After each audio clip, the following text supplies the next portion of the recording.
Welcome back to Brick and Brand, a podcast at the intersection of retail and entrepreneurship. We're your co-hosts, Delaney and Bradley Roach.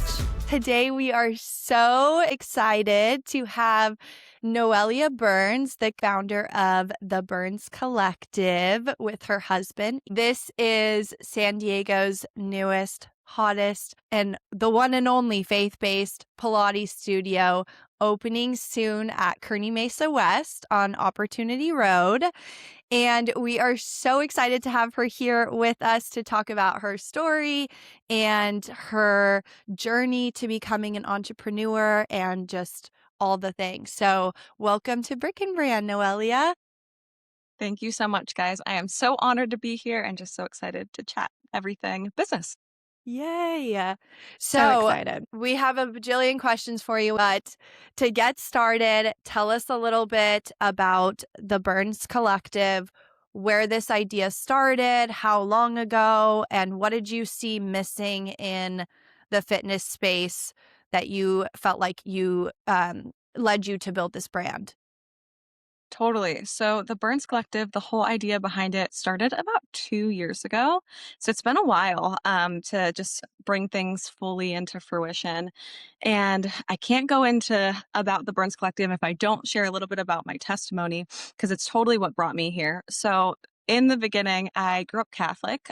So I always had faith in my life, but I never really fully had a relationship with Jesus. And I came home to San Diego after living on the East Coast for about 5 years. I fully just surrendered to the Lord. After that, about a week later, I reconnected with Elijah, who is my husband now, and we went to middle school together. He was a huge part of my faith journey and just bringing Christ back into my life. Through that, my relationship with God started again. Throughout our relationship, Eli started his construction business. He has a construction business called Lighthouse Construction. It's a Christian construction business here in San Diego as well.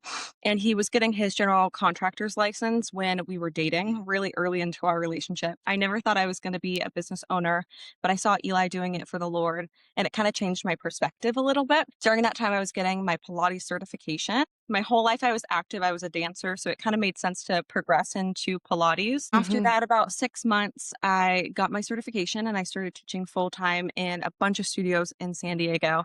In the Pilates industry, if you want to teach full-time, you have to teach at many studios, which can be pretty physically exhausting and mentally exhausting. I was burning out really quickly. I was going into the Pilates studio, playing this music that I wasn't listening to and wasn't really feeling up my spirit.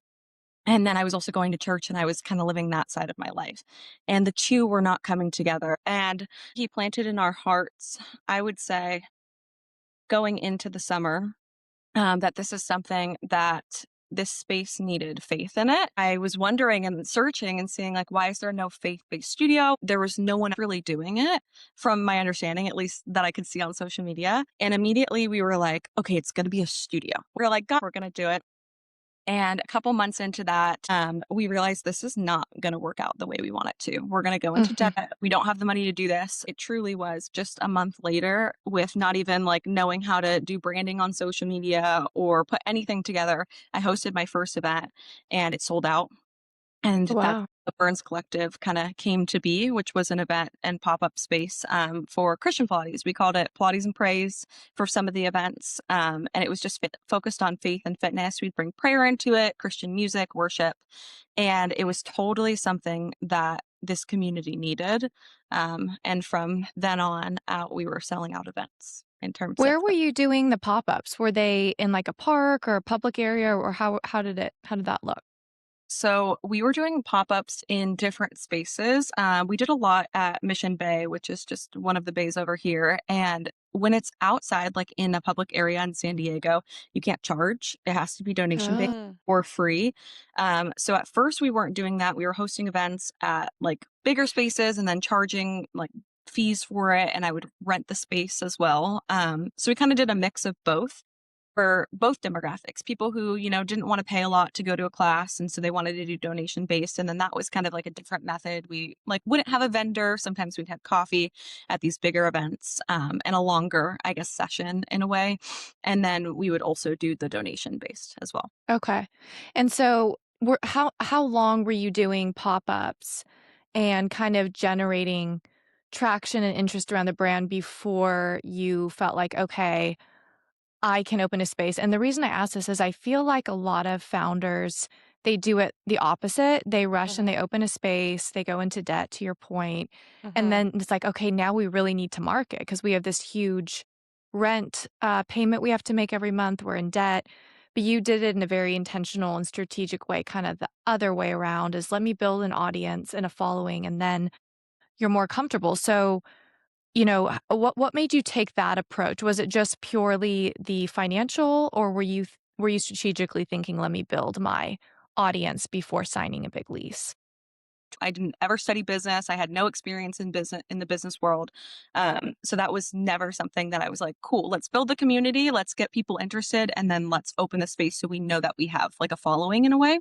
That was Mhm. Right. totally God ordained. But it totally shows true. We sold out all those events, and then people started to ask, when are you opening a studio? When are you opening a studio? And so we were like, oh no, like we're just doing pop ups and we'll see kind of where it goes. We're getting married at this point. I would say June. We got married in August. And it wasn't really on my radar. And then after we got married in August, the Lord really put it on our heart again, and we ended up signing a lease in January. Wow.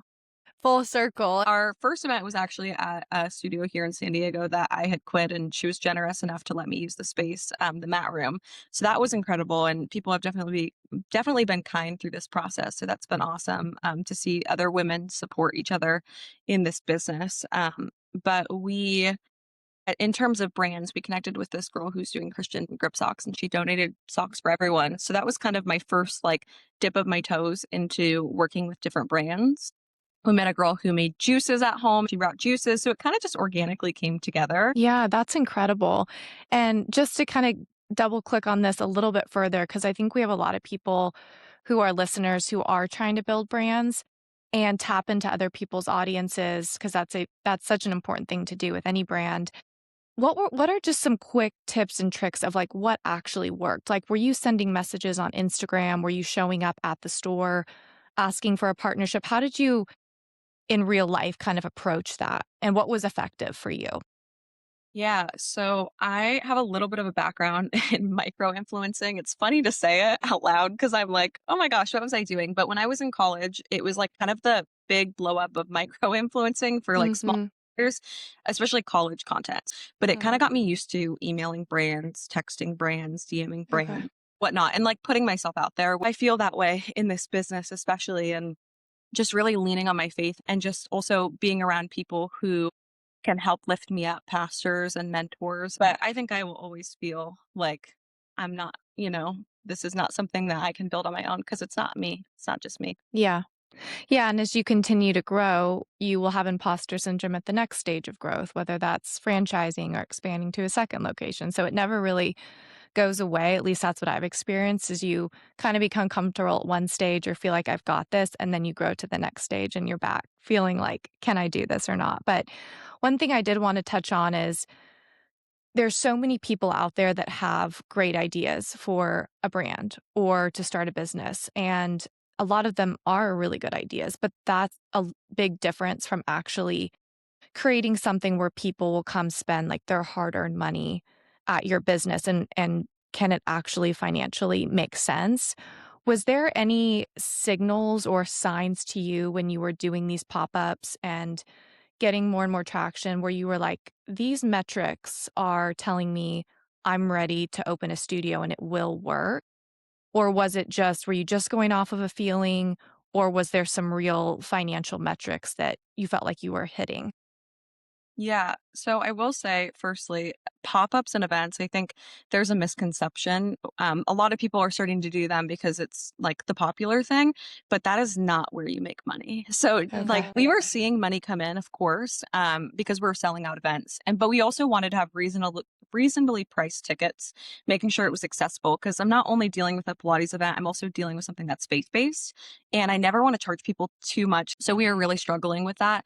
But we were also selling out these events. So we knew that there was traction and it's something that like people were really hungry for. And I think what's different about a faith-based studio is people want to come in and feel like the difference, right? They want to Mhm. come in and experience it first and then they'll pay their hard-earned money. I want to talk and ask you more about your branding. And I know you said that in college you did some micro influencing and kind of put your toes in that space. But anyone that is listening to this, first of all, go on the Burns Collective website, look at their Instagram immediately. It is truly one of the most like aesthetically appealing. It's beautiful. Everyone I've shown it to is like speechless. And I know firsthand that you've done all of that yourself.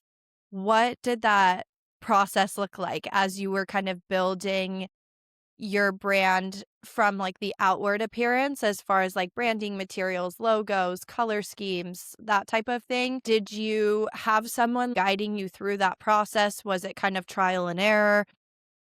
It was such a journey because I like may have done micro influencing, but Instagram, social media, not my thing. And definitely like I don't know the times to post, the times for people to interact, like all of that is just not up my alley. But I definitely think that my husband always says I have a gift for it, which I still am like, oh, You I don't do. like to do it. But I definitely have been blessed with like the ability to be able to do it. I am really grateful to have leaned on a lot of different brands and resources in my community. My best friend is a wedding photographer, so she shot our wedding, but she also shoots all of my branding shoots. Her name is Emily Hall, and she has an amazing Christian business. And then I also had my branding done by a girl I high school with. So we kind of reconnected a little bit as I was starting to brand the Burns Collective. Her name is Claire and she has Rooted Designs. And so she's done all of my branding for me. So just leaning on those resources for sure. I want to touch on something you just said that I think is really valuable. You spoke about figuring out, okay, we have the money for this piece right now. Maybe we don't have the money for this. What can we wait and do down the line? I think that's so incredibly relatable to all entrepreneurs starting out or trying to build something of their own, is where is my money most valuably placed or spent? And what can I maybe DIY or do myself? And what do I need to get professionally done? Give us a little snapshot of kind of how you navigated that, because I feel like you did an incredibly good job. And from an outsider's perspective, I mean, everything looks perfect, high quality, professional, but it's obviously a huge financial lift. So I've never paid any money for ads or anything like that. So it's all been super organic. And I think that's really saved us. And Yeah. I definitely plan on like paying, like doing meta ads and stuff in the future. I think what helped is building connections with other brands and kind of doing pop-ups with, people in Orange County and San Diego and getting interest in LA and all these different places and making those connections. And then also, they would brand it to their people. So it was all really organic. So we saved a lot of money in that way and got a lot of traction and following in that way. No, that you answered that question perfectly. Okay, I want to kind of lead us into this next chapter of you opening your first location. There's so much to talk about, and I want to hear all the specifics and what you're offering and what you've built inside that is finally going to be showcased here in a couple of weeks. But what's an unexpected challenge that you and Eli came up against during this process that was maybe the unglamorous behind the scenes, something that the public isn't going to ever know about? I would say this whole journey is unglamorous. I think it's very glorified to like look from the outside in and just say like, oh my gosh, like I want to everyone wants to open a fitness studio, right? It's Yeah. super popular. And I was totally on that bandwagon. I want to open a studio. I want to be my own boss, all this stuff. But it's everything but like just being a Pilates instructor, right? Like obviously I'm a Pilates instructor. I've been teaching for over 3 years now, but I am now a construction worker. I am now admin. I'm, all the things, right? Mm-hmm. You have to do all the roles, especially when it's your business. And my husband, he's a general contractor, so he did all of our like physical work. And that has been a challenge in its own. Hopefully you got a discount. Yeah. Oh, of course. It's still very expensive, but yeah, for sure. Yeah. Now, we saved a lot of money with him doing the physical labor, but it was also super emotionally demanding and really hard on our marriage, just in terms of spending every single hour in this space, and also my vision wanting it to come to life, and then him not, fully understanding that because we're not in the same brain. So having to get on the same page of like, okay, I visually want it this way, but I don't understand how construction works. Also, just being able to go with the flow and like not everything is going to turn out the way I want it to, right? We had a vision for exactly what we wanted before we started when we got into the space that we're in now. And things have definitely not gone all the way that I thought it would. And that's totally Mhm. fine. And some of the things I'm happier with how they had turned out. Yeah. Yeah. That's typically what happens, right? You have a vision of exactly what it needs to be, and it never ends up being like that. But a lot of times you look back and you're thankful that the twists and the turns, it ended up being exactly what it was meant to be. When is the grand so tell us again when the grand opening date is, and then are you on ClassPass? How can people book? Like, how many classes a day will you have? Some more of the operational stuff. Yeah, so our grand opening is April 18th. It's going to be from 9 a.m. to 2 p.m. We're going to have a Christian coffee cart popping up. They're called the Space Coffee. Throughout that morning, we'll have 3 classes, 2 taught by me, 1 taught by another instructor, which I'm super excited for. And that's going to be at 9 a.m., 11 a.m., and 1 p.m. Wanted to really space those out so people could come in. It's going to be open house style for the people that, don't take class. So they can come in, chat with us about memberships, class packages, what it really means to be a faith-based studio and everything that the Burns Collective will be about. There's going to be giveaways that day, and then everyone can sign up through our website. We have some great intro offers that we currently have, a founder's membership that's still available. We will not be doing ClassPass. I have a few reasons for that. I know some people are going to be a little bit upset about that, and I understand. But we've decided not to do ClassPass because number one, it really isn't financially stable for a studio on ClassPass. They take a lot of money. Everyone has their different opinion on it as a studio owner, but from what I've heard, seen, and experienced with different friends who own studios, I've just decided against it. I've decided to try the route of, really trying to bring people in as members and class pack holders because also, we're different than a typical studio. It's not just you come in, you work out, and you get out. We want Mhm. people to hang out. We want them to get prayed over. We want them to come for our Bible studies. We really want it to be a community. It's really more a ministry than it is a studio and a place that we want people to make connections and really plug in a spiritual way. Yes, that makes total sense. I think the class pass thing is really interesting, and I don't really know the nuances of what the costs are, how challenging that is for business owners, but that makes a lot of sense. I've had the privilege of knowing a little bit behind the scenes of what you're building out in there, but tell us about is it mat, is it reformer? What all are you going to have in your space? Yeah, so we are going to have both Matt and Reformer. We are super excited about this. That is not the direction we were going in the beginning. When we were looking at spaces with Delaney, we were originally looking at just spaces for a Matt studio. So maybe like 1,000 square feet, 1,200 square feet. We ended up in a space that's 1,800 square feet, a lot bigger than we ever had imagined. And it just worked out so perfectly. So we will have a reformer room that we have built. This space looked completely different before we stepped into it.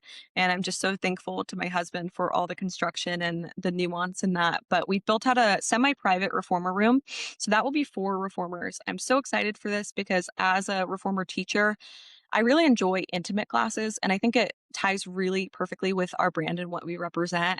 Instead of, a 15 reformer class, I really want every single person that steps in the room to feel like they have an individual relationship with the instructor, that they're getting individualized attention, and that they also feel the presence of the Lord here. So it felt perfect to do a 4 reformer class. So we'll have our 4 semi reformer room that should open, I would say in June. Those are arriving a little bit later. So that room will just be closed off to start. And then our mat room holds up to 20 people. We hope to hold more eventually. We're in a big warehouse, so there's plenty of space. We're going to start with 20, see how that goes. And we'll have 3 different types of mat formats. We have our Armor of God, which is pulled directly from the Bible. And really just we want people to walk out of that class. It's our strength format. So our strength and Pilates kind of combination. We want people to walk out of that class feeling really prepped and armored up for the day, putting on the armor of God. We have firm foundation, which is our classical format for Pilates. So you'll walk in and expect to get a really classical flow. But here, all of our classes are going to be pretty intense. There's modifications for everything and every injury, like I said, but I never want someone to walk out and be like, I didn't get a workout. So I think there's a reputation with classical Pilates. Sometimes people are like, oh, it's too easy. And it definitely isn't. So you'll feel that burn here no matter what. I mean, it's in our name. And then we also have Holy Spirit Flow. That's like our signature Pilates class. It's a contemporary Pilates class, and that's kind of what I was teaching when I was doing pop-up. So it's beat driven because I come from a dance background. So it's kind of in my blood to move to the beat. I also think when you move to the beat, you really tune into what you're listening to. And a Mhm. big thing of the Birds Collective is we're playing all Christian and worship music. And Christian music also has a reputation, for being boring sometimes, but there's rap, there's R&B, there's so many layers to that. So you'll definitely experience that here. And moving to the beat, you really get to tune into what the lyrics are saying and just feel your spirit filled up from it. I love all the names. They're so unique, but when we were describing them, I was able to picture exactly like what the classes were. So sounds like you're offering a lot of different things. There'll be something for everybody. Yes. So excited. So now we're going to move into the deal or no deal segment of the episode. So this is putting you in the hot seat, Noelia. And we're going to read off some different scenarios. They may or may not have already occurred in your career, or they may occur in the future. But just give us the first thing that comes to your head, whether it would be a deal or not a deal for you, meaning yes or no, you would do this. So you are offered a massive influencer press moment that would blow up your brand, but it requires you to lean into a narrative that isn't entirely yours. Deal or no deal? No deal. We're all about being authentic here. Definitely want to keep it true to what we stand for and what I stand for. And I couldn't do something that compromises my Yeah. beliefs.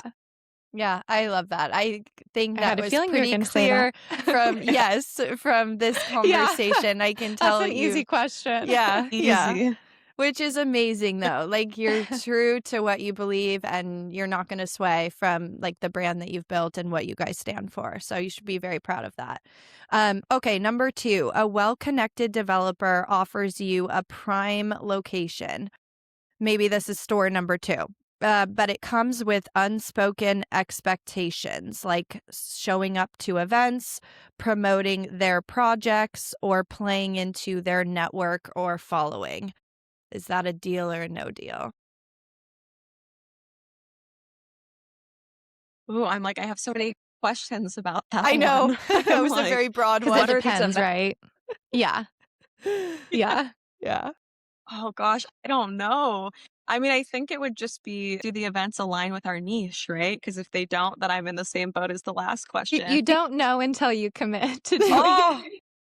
well, then that's another no deal. No deal, okay.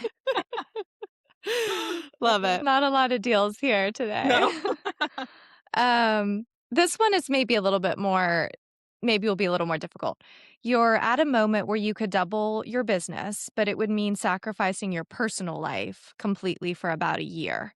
So nothing morally wrong with it, but you would be completely swamped for 1 year. Mm.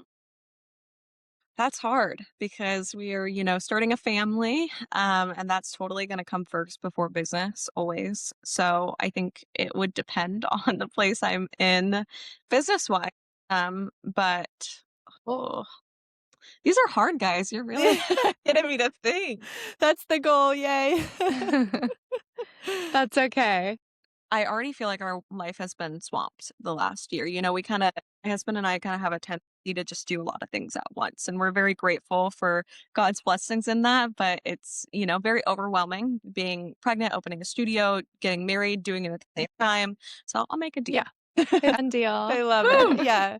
You could definitely handle it after everything you're going through. You guys are rock stars. Where can people find you? Just go ahead and shout out your Instagram handle, your website, or best way to get in touch with you if someone has a question.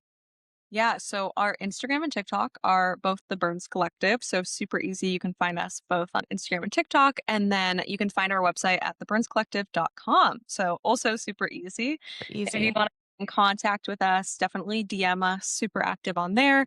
If you want to email us, that email is on our website, but it's just contact at theburnscollective.com. So they all go together. Super simple. Noelia, this has been so good, so amazing. Thank you for sharing your incredibly inspiring story. I think the thing that stands out to me, in addition to your discipline and your hard work and everything that you put in, is just your commitment to stay true to your values in a world that's always pulling us in so many directions. You are rock solid, and that's very rare. So thank you for sharing that message with the audience. To everyone who's listening, if you took something from this, share it with a friend who's also building something, and we will see everyone next time on Brick and Brand.